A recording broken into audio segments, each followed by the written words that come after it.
சூதர் கூறினார். இரவு கழிந்து சூரியன் உதயமானதும் தபஸ்விகளான கத்ருவும் வினதையும் அடிமைத்தன பந்தயத்தில் கோபத்துடன் உச்சைஸ்ரவஸ் குதிரையை அருகில் பார்க்கச் சென்றனர். அங்கு அவர்கள் கடலை கண்டார்கள். அது நீரின் புகையல், திமிங்கிலங்கள், மீன்கள் மற்றும் முதலைகளால் நிறைந்தது. அது பல ஆயிரக்கணக்கான உயிரினங்களால் சூழப்பட்டிருந்தது. பயங்கரமான மற்றும் எப்போதும் அணுக முடியாதது. ஆமைகள் மற்றும் முதலைகளால் நிறைந்தது. அது அனைத்து இரத்தினங்களின் சுரங்கம், வருணனின் இருப்பிடம், பாம்புகளின் அழகான இருப்பிடம் மற்றும் நதிகளின் சிறந்த தலைவன். பாதாள நெருப்பின் இருப்பிடம், அசுரர்களின் சிறைச்சாலை. உயிரினங்களுக்கு பயங்கரமானது. நீரின் புகையல், கடல். அது மங்களகரமானது, தெய்வீகமானது. தேவர்களுக்கு அமிர்தத்தின் உன்னதமான சுரங்கம். அளவிட முடியாதது, சிந்திக்க முடியாதது மற்றும் புனிதமான நீர். ஆச்சரியமானது. பயங்கரமான நீர்வாழ் உயிரினங்களின் சத்தம், கொடூரமான மற்றும் பயங்கரமான ஒலி. ஆழமான சுழல்களால் கலங்கியது, எல்லா உயிரினங்களுக்கும் பயங்கரமானது. அலைகளால் அசைக்கப்பட்டு கொந்தளிப்பால் எழுப்பப்பட்டது.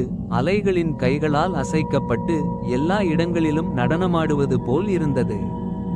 சந்திரனின் வளர்ச்சி மற்றும் குறைவு காரணமாக கொந்தளிப்பான அலைகளால் அணுகுவது கடினம். பாஞ்சஜன்யம் தோன்றிய இடம், இரத்தினங்களின் சிறந்த புதையல்.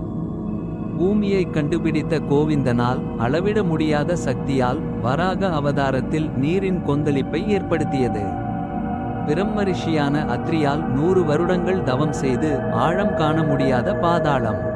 ஆதிசேஷனின் மீது சயனித்திருக்கும் விஷ்ணுவின் யோக நித்திரை. யுகத்தின் ஆரம்பத்தில் காலத்தை நிர்ணயிக்கும் படுக்கை.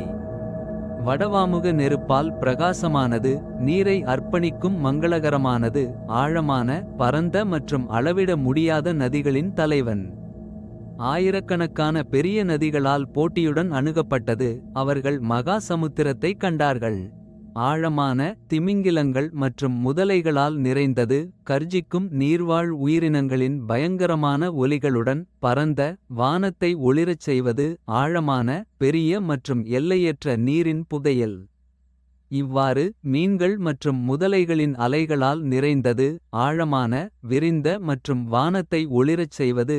பாதாள நெருப்பின் தீப்பிழம்புகளால் ஒளிரச் செய்வது. அவர்கள் விரைவாக ஓடினார்கள்.